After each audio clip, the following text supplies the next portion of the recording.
शिवराज जी के बारे में चर्चाएं तब होना शुरू हुई जब बीजेपी के अध्यक्ष को लेकर बहुत सारे नामों पर कयासबाजी हो रही थी। उसमें एक नाम शिवराज जी का भी चलता था, आज भी चल रहा है वैसे तो। फिर ये आया कि भाई शिवराज सिंह चौहान पिछड़े भी हैं, ओबीसी भी हैं, कार्यकर्ताओं के बीच में वो बहुत पॉपुलर नेता माने जाते हैं। तो अगर ऐसा हो तो बहुत अच्छा होगा। अब वो होगा, जब होगा वो तो तब पता चलेगा। फिलहाल पार्टी उनका भरपूर इस्तेमाल कर लेना चाहती है।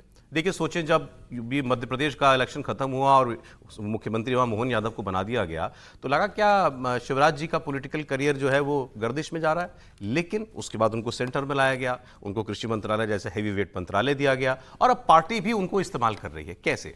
एक तो झारखंड के चुनाव प्रभारी बनाए गए, झारखंड में वो लगातार जा रहे हैं और उनके और हेमंत सोरेन के बीच में बयानबाजियां भी हो रही हैं।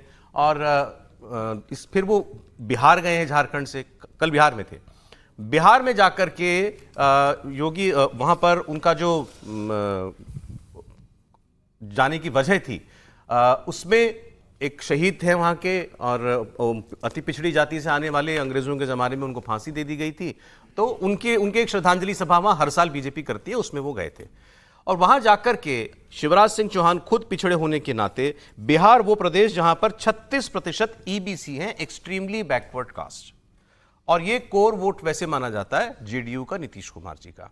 लेकिन वोट तो सबको चाहिए, तो शिवराज जी को खास तौर पर इस वर्ग पर काम करने की जिम्मेदारी दी गई है बिहार के अंदर। तो मैं समझना ये चाह रहा हूं कि शिवराज जी वाकई में पार्टी, नेशनल पार्टी अफेयर्स में एक बहुत इंपॉर्टेंट हिस्सा हो गए हैं क्या?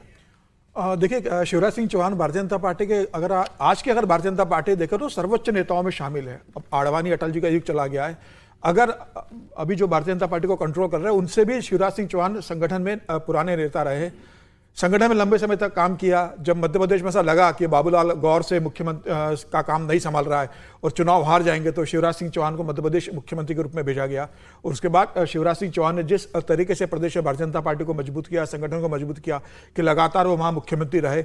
अब जब उन्हें भारतीय जनता पार्टी केंद्र में लेकर आई है, प्रधानमंत्री मोदी ने उन्हें बड़े अच्छे पोर्टफोलियो दिए। कृषि मंत्रालय जो उनका पसंदीदा रहा है, ग्रामीण विकास मंत्रालय उनके पास दिया है। दोनों का बजट इतना बड़ा है कि जो मध्य प्रदेश के बजट के बराबर है दोनों विभागों का। तो बड़ी जिम्मेदारी उनके पास दी है। संगठन के वो रहे हैं, संघ के करीबी रहे हैं, और किरार समाज से आते हैं। ओबीसी में वो किरार समाज से आते हैं, किरार समाज से आते हैं। और शिवराज सिंह चौहान की जो वाइफ है साधना सिंह, वो किरार समाज के राष्ट्रीय अध्यक्ष है। अच्छा। और हर साल किरार समाज का बैकवर्ड क्लास ओबीसी समाज में आता है। और शिवराज सिंह चौहान सिर्फ ओबीसी के नेता नहीं है, मध्य प्रदेश में उन्होंने ओबीसी के अलावा सामान्य वर्ग में भी अपने एक बड़ी भूमिका बनाई है और अच्छी छवि बनाई है। उनके बारे में सिर्फ यह नहीं कहा जाता कि शिवराज सिंह चौहान ओबीसी के नेता है, वो पूरे मध्य प्रदेश के नेता रहे। लेकिन ये झारखंड में अभी चुनाव है, बिहार में 1 साल बाद चुनाव है, ऐसी जगहों पर कितने इफेक्टिव साबित हो सकते हैं? देखिए, संगठन के अनुभवी आदमी है, भारतीय जनता पार्टी में उनकी एक पहुंच है। अगर वो जो बात कहते हैं तो पार्टी उसे गंभीरता से लेती है। मुझे इस बात का एक बड़ा आश्चर्य लग रहा है शिवराज सिंह चौहान को लेकर, जो भी पार्लियामेंट्री बोर्ड में थे। शिवराज सिंह चौहान जैसे नेता को पार्लियामेंट्री बोर्ड से हटाने की क्या जरूरत थी पार्टी को? गडकरी को और शिवराज सिंह को पार्लियामेंट्री बोर्ड से हटा दिया, और ऐसे लोगों को पार्लियामेंट्री बोर्ड में लेके आते हो जिनको पार्टी के नेता ही नहीं जानते कि वो कौन पार्लियामेंट्री बोर्ड है। फिर जिम्मेदारी भी तो बड़ी दी ना? नहीं, जिम्मेदारी दी है आपको, लेकिन आप शिवराज सिंह जैसा आदमी जो ऑलरेडी पार्लियामेंट्री बोर्ड में, आप उसे पार्लियामेंट्री बोर्ड से ड्रॉप कर देते हो। तो मुझे ऐसा लग रहा है कि शिवराज सिंह जैसा नेता पार्लियामेंट्री बोर्ड में भी रहना चाहिए, जिसका संगठन में, सरकार में इतना अनुभव है, जिसका संघ से इतना अच्छा संबंध है, जो पार्टी को समझता है और जो संगठन के लिए इतना काम करता है। मुझे लग रहा है कि एक बड़ी जिम्मेदारी दी है झारखंड का। चंपई सोरेन जी का एक बयान मैंने मांगा था, आ जाए तो मुझे बताइएगा जी। शिवराज आता हूं उसमें जी। शिवराज जी झारखंड बिहार घूम रहे हैं।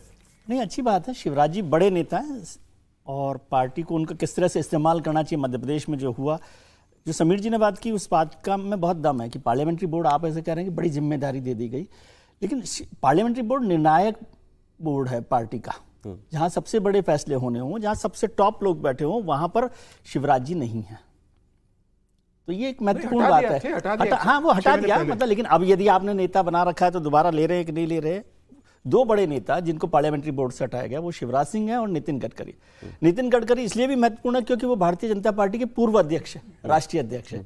तो पूर्व राष्ट्रीय अध्यक्ष को हटाना, फिर वो सीसीएस में भी शामिल नहीं है, शिवराज जी भी सीसीएस में शामिल नहीं है। आप समझिए पार्टी सीसीएस वो इलेक्शन वाली ना। नहीं कैबिनेट कमेटी ऑन सिक्योरिटी अच्छा, मतलब सरकार में, अच्छा, सरकार वाली सीसीएस सरकार का जो तो उसमें तो कैसे हो सकते हैं ना सर। नहीं तो वही बात नहीं वो तो मिनिस्ट्री उनको मिलती तो हो जाते। आप भी ऐसे सवाल कर रहे हैं, फिर तो पार्लियामेंट्री बोर्ड में भी कैसे हो सकते हैं, ये भी सवाल हो सकता है। मैं तो कह रहा हूँ जब सरकार में जब पद दे दिया अभी अच्छा हम यही बात इन्होंने भी कहा, कृषि मंत्री हैवीवेट मिनिस्ट्री है कि नहीं? बिल्कुल, मैं दो ग्रामीण विकास तो मंत्रालय फिर भी तो वो दोनों बड़े हैं। नेता है ही ना। पहले पार्टी की लीडरशिप उनको बड़ा नेता मानती है तो वो बड़े नेता है। बाकी लोग तो मान ही रहे थे। जब पार्टी ने नहीं माना तब भी मध्य प्रदेश को ने जिता कर दिया उनको। बीजेपी को मध्य प्रदेश में सबसे बेहतर परफॉर्मेंस मिली है विधानसभा चुनावों में, लेकिन पार्टी की सेंट्रल लीडरशिप ने तो उनको नेता नहीं माना था।